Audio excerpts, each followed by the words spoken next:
I'm Tad Flaky, I'm Lilibet Flaky. and this is Pointless Global News.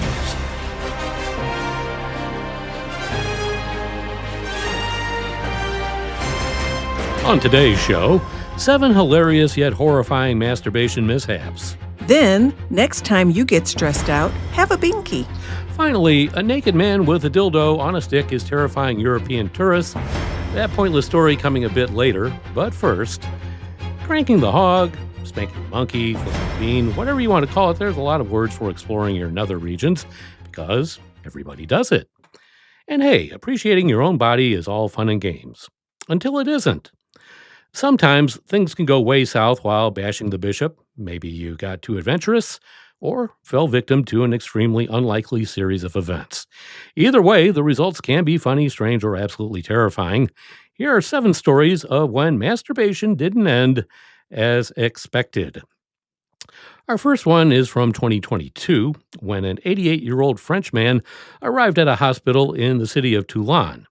When asked what his issue was, the man promptly informed the hospital staff that there was a World War I-era artillery shell lodged in his butt and he couldn't get it out.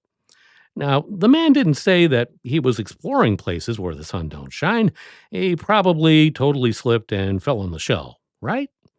Well, he assured the hospital staff that the shell was deactivated and it couldn't explode. However, not ready to take any risks, the staff evacuated the hospital and called the bomb squad to the operation room. Fortunately, surgeons were able to pull the 7-inch long, 3.5-inch wide shell out of his butt without any complications, and it indeed was deactivated. Still, the bomb squad confiscated the shell, so, sadly, the octogenarian was deprived of his favorite explosive. Our next story, from 2009, involves Nicola Paddington's boss, who knocked on her door after she had missed work, which was very unusual for Paddington, who worked as a nanny. When there was no answer, her concerned employer asked a neighbor for help, and they forced their way in. This sounds extreme, but it's good that they did. Her boss and neighbor found Paddington dead on her bed. By her side was a vibrator and a porn movie she had playing on her laptop. An autopsy found no foul play, and all signs pointed to a sudden fatal heart attack. It seems Paddington sadly got too excited over the erotic film. Our third case, from the year 2008, and it involves a 41-year-old by the name of Li Xing, who is walking in a park in Hong Kong. Now, he sits down to rest on the bench when he notices that the metal seat is perforated with round holes. So he decides to stick his penis in one, as we all would probably try, right? Well, Zing quickly realized that he couldn't pull his wang out. Hopelessly stuck, he called the police, and what we can only imagine was an incredibly awkward conversation. Unfortunately, even draining blood from Zing's penis couldn't dislodge him. In the end, rescue workers had to cut off a piece of the bench and take it to the hospital still attached to Zing. After 4 hours, surgeons finally pulled Zing off his love seat. And it's a good thing, too, because they had decided to cut his penis off instead if things had gone on for another hour. So get ready for number 4 because, brace yourself, it is painful. It's not uncommon for healthcare workers to have to pull things out of people's butts, like our explosive Frenchman demonstrated. But this older Australian gent, however, decided to probe another opening. This one was his dong. In 2013, the 70-year-old checked into a hospital because he was, bleeding out of his penis. Interviews and x-rays revealed the reason: he had stuck a 4-inch long fork up his urinary tract. The thing was so deep, it wasn't outwardly visible, apart from a bizarre bulge in his penis. Unlike what you might imagine, though, the man didn't need surgery. The doctor simply put him under, stuck a pair of forceps in, and pulled the fork out. All was well, and the man went home the next day. Number 5 happened in 2015 when a British woman was stuck in traffic. The traffic jam didn't seem to be clearing at all, so the 30-something woman decided to put the waiting to good use. So she pulled out a rabbit-style vibrator and went to town. Unfortunately, in the throes of passion, her foot landed on the gas pedal, her car lurched forward and rear-ended the food service van that was in front of her. According to news reports at the time, the van's driver, who was working his first day, was worried he'd get fired when his boss called him into his office. Instead, he only wanted to share a laugh with the new guy when a rear facing dashboard cam on the van caught the embarrassed woman pulling her pants up before stepping out to exchange insurance info. Our sixth entry occurred in 2008 when Australian Keith Weatherly parked in a no parking zone in Nobby Beach.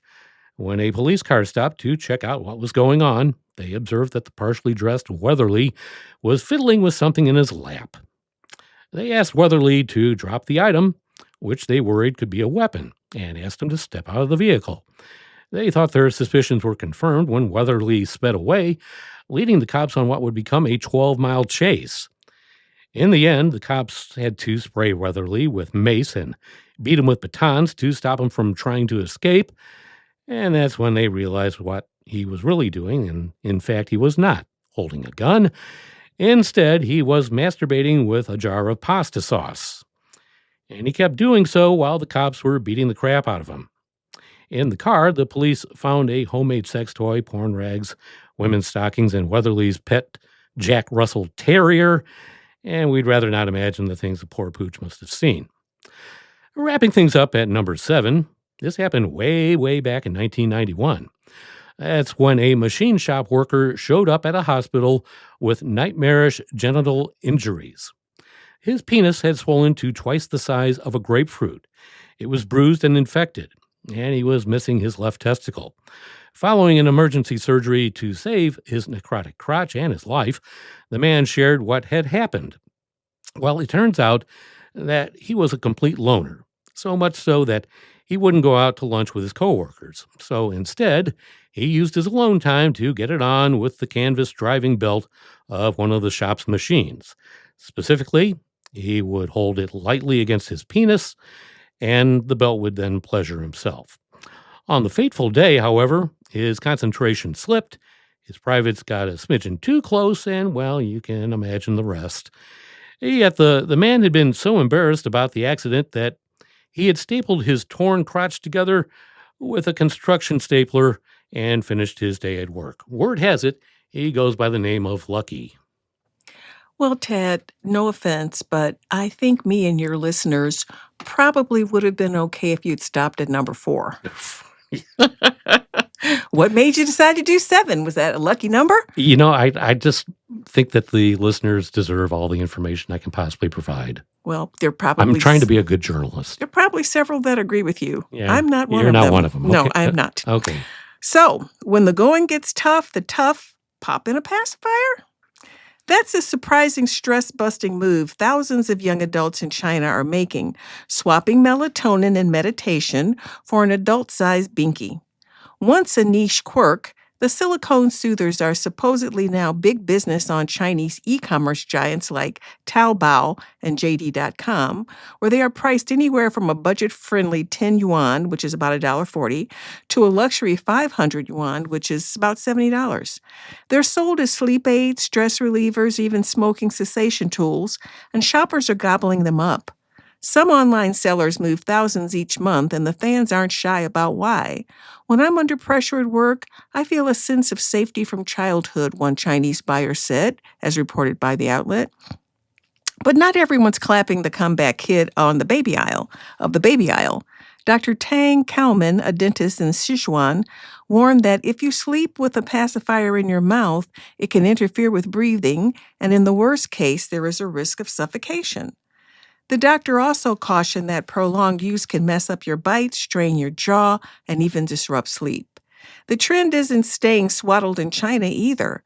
TikTok is sucking it up, literally, with videos of American adults pacifying themselves in traffic, at work, or in the throes of burnout.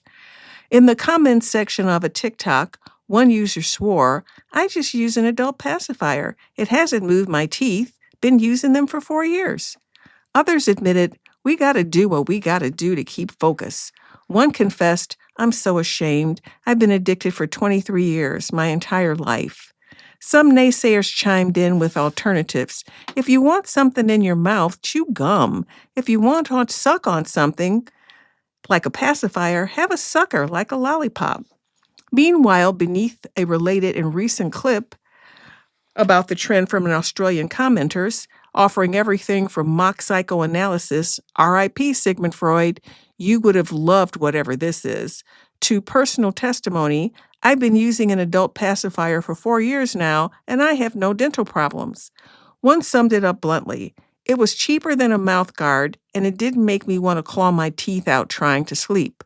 Well, I don't know why they just didn't suck their thumb or pop a few fingers in their mouth. They're certainly available. Yeah. You certainly don't have to pay anything for them, because that's what a lot of babies do that don't get pacifiers. I'm good with gum. I really don't feel any need for a pacifier. I don't either. Okay, so finally, our last story is about a creepy man wearing a balaclava and clogs while wielding a stick with a dildo perched aloft. And that person happens to be terrorizing hikers and visitors at a tourist spot in Slovakia. The masked exhibitionist is believed to have spent years tormenting visitors near Geims Castle, which is a popular hiking destination in the country. 2 female hikers had a startling encounter with the man on Monday, but revealed his intentions were less nefarious than they appeared at the point of seeing the person. Initially, the man appeared to be leaving the area, but when he spotted the women, he began following them. Instead of fleeing, the scared women asked him if they could take his photo. He had a balaclava, a stick, and a dildo stuck to the stick, said one of the women. No one would have believed that we could meet something like that in the forest, but he allowed us to take a picture of him without any problems. It turned out the women actually surprised him on the path, as he assumed the castle wouldn't get any visitors that day. They explained that while the sight of the man terrified them, he told us that he was sorry, and he really didn't want to scare any of us. They added that he asked us for directions because he thought that since it was Monday, he wouldn't meet anyone. One of the hikers added, it was lucky that there were 2 of us. I can't imagine what would have happened if I had been alone. The man, however, clarified that his nude outing was more about himself than anything else. He said this was relaxation for him, that he often walks in the woods like this, one of the hikers said. And despite the reason behind his nude strolls, police are, in fact, investigating, as you would certainly hope they would. So a little bit, I was remembering back about a month or so ago, we did a story about this woman who was trying to hire a unicorn for her daughter's birthday. Obviously, her daughter enjoyed unicorns, so she hired this person who came over with what turned out to be a donkey with a dildo strapped to its head. And I'm just kind of perplexed about all these new ideas people are finding for using dildos for.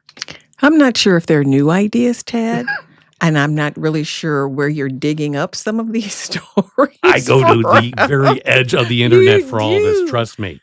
You do. Yeah, somebody's got to do the dirty work. But there must be hundreds of them out there, so people are finding all kinds of uses for them, Yes. in addition to strapping them to animals' heads and putting them on sticks. Yeah. We'll probably find out about more in the future as well. And that's going to be a wrap for another Pointless Global News. Be sure to follow us wherever you get your podcasts. I'm Tad Flakey. I'm Lilibet Flakey. Stay pointless, my friend.